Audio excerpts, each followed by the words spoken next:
In the afternoon of March 29, 2007, Toronto Fire received a 911 call for the report of smoke visible from a 2-story detached residential home, with further reports of people still inside. Rescue 225 arrived and announced a working fire visible, with Rescue 224 beginning the search for occupants. Pumper 223 crew went to the second floor to search for the 2 people. A second alarm was announced to bring in more resources.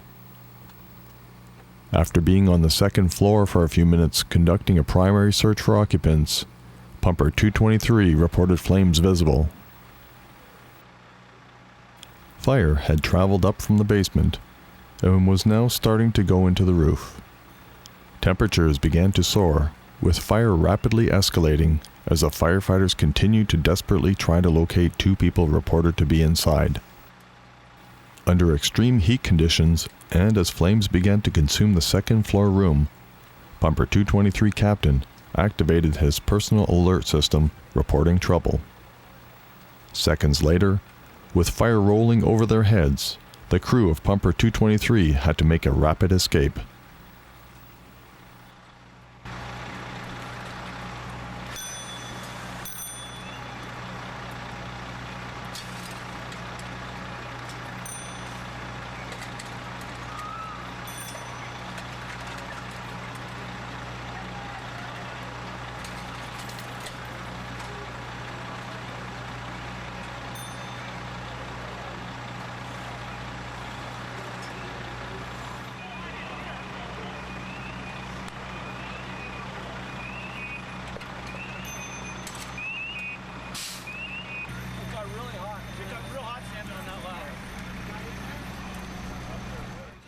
Obviously, you guys went in. The fire came up from the basement and it got pretty hot, and we had to get out quick.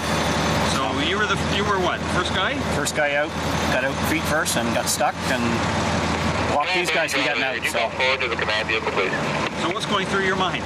I got to get out of here because I'm hot outside. They got to be real hot inside. So. What's going through your mind? Why can't I get out? And just like, how are we going to get out of here? Because what had happened is a flame came from the basement and it had rolled over in the ceiling. So at that point we knew it was time to get out. We got to the window, we were jammed and couldn't get out. So I pushed my emergency button, which the other crews responded.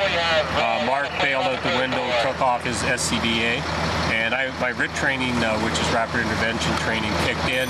I came down head first, which is the way they train us to do it, and that allowed Geoff to come out behind me because he was stuck. So 3 of us were stuck in there. It was getting very, very hot. So Geoff, you're the third guy. You're the last guy in that room. I was bringing up the rear, and it was hot.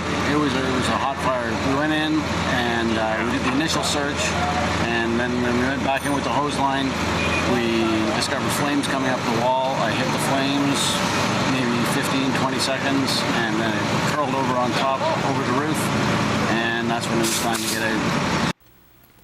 After a thorough search of the house, the 2 occupants were found not in the home, but had already made it outside and were in the backyard.